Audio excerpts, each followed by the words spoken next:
Thank you, Madam President. I rise to speak on this resolution. And I guess in doing so, I just want to address some of what we just heard, but also I want to say, obviously, this was a terrible day. It's a terrible day in America when this happens. It's a terrible day in New York. I remember when it happened, and I felt particularly shamed, and I felt upset, maybe more so, because it happened in Western New York, because it happened in my community, our community, where we're not used to this kind of thing happening. And there was a different feeling, I think, whenever it happens in our community. There's a feeling like, I can't believe it happened here, even though it happens a lot in different ways. Hateful acts happen all over the world every day, and of course, in today's day and age, we were able to get instant knowledge of this on our phones, and yet still when it happens to someone you know or in your community, I think we always are surprised. Because I think, and I believe in Western New York, we are not a hateful community. There's hateful people across the world. But I think my shock is because most of the people I know are not hateful people. In fact, I think Western New York, as someone who's grown up there, is a very loving community, and what we lack sometimes in affluence and financial resources, I can promise you we make up in other ways and in support for our fellow neighbor. The city of good neighbors is often a moniker that is tossed around in Buffalo and in Western New York. And of course, it wasn't a Western New Yorker that perpetrated this. And it was someone, an evil person, someone who did an evil act, a racist person, a hateful person. And you know what? Sadly, there's people like him walking around the globe of all different backgrounds who have that hateful feeling in them. And it manifests in this horrible way that cost people their lives because they were shopping in a grocery store. As Senator Ryan mentioned, that community, I was there shortly after the shooting because the grocery store was closed, and that was really the only grocery store in that neighborhood. And so a lot of folks were there handing out food, making sure that they had hot meals, making sure they had some level of grocery goods to keep them sustained until the store could reopen. But I think sometimes, and maybe it's natural, we as logical people, I think as good people, we try to understand how something like this could happen. And so it's natural to think, how can we prevent it? What can we do to make sure that it doesn't happen in the future? And that's a natural thing, and it's a good thing, and as elected leaders, I think we should always try to think in that vein.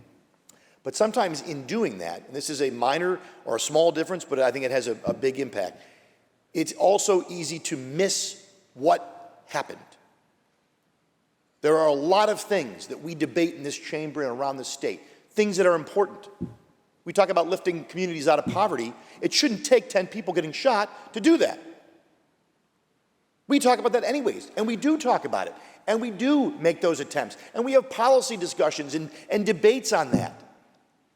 This happened because of the actions of one individual, a hateful, racist, bad person who did an evil thing.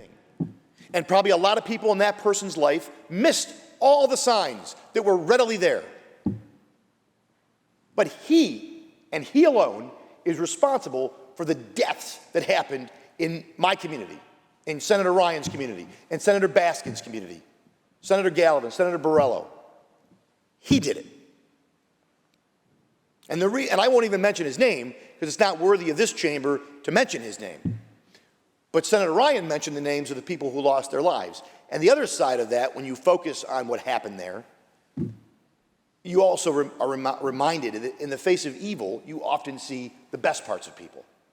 And we did see that day in the response from the community. We see it in the survivors who have taken and become community leaders to try to make sure that that community comes back stronger, that it never forgets those people who lost their lives. We see it in the individual of Aaron Salter. Now, Aaron Salter is a Lockport native, His wife, I believe, family still lives in Lockport in my district. He was a retired Buffalo police officer. He was the security guard that day at the grocery store. Now, Aaron Salter is not a hero because he died that day. He's a hero because of the way he lived and because he died consistent with how he lived, protecting others, serving others. I never liked the idea of lionizing someone because they died. We should lionize people for how they lived. We all are going to die. The question is, do we meet our end consistent with who we are? Aaron Salter did. He was there protecting people when he gave his last for that community. And he's a hero because he did it every day, not just on his last day. He did it long before then. And yes, we should try to always lift communities out of poverty, to eliminate racism where it exists in law, to condemn acts like this when and where they happen. But I think it's also important to condemn it by saying what it is. This individual did something that is disgusting, that is evil. Senator Ryan talked about the people who survived. I don't know. I don't know what the answer is. My answer to them would be, it was not your time. God had a different plan and has a different plan for you. Now, some people might scoff at that or maybe think it's simplistic, but I dare you to come up with a better reason. The good Lord had a different plan for those individuals who survived. And he called home the individuals who didn't come out of that store alive. But it is absolutely the evil, heinous acts. We should condemn it, we should call it out, and we should remember the heroic acts that happened by people. Aaron Salter was a retired cop, had the training, but there was all kinds of heroism that happened in that store by people who didn't have the training, who showed love and compassion in the face of racism and evil and hate. And so I rise to recognize Aaron Salter, to remember him, to remember how he lived, not just how he died that day. Obviously, the lives of the other victims that day, their families. I think about the moms.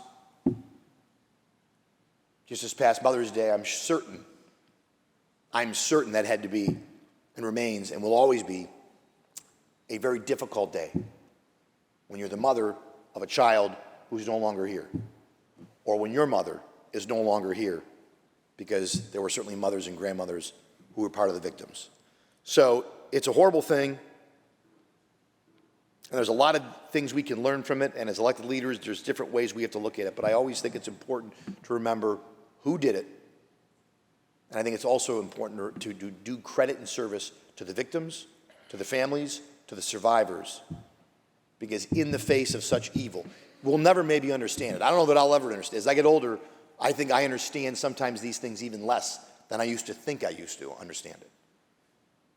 But I can tell you right now, our conference, I know the majority conference, grieves with the people of Buffalo, with the people of Western New York, with the people of that neighborhood, and we shouldn't only remember it as the scene or the site of a terrible act, but we should try to remember it as a community that survived and came out hopefully stronger and better out of such a horrible event that happened 3 years ago today. So I want to thank the sponsor for bringing the resolution to the floor.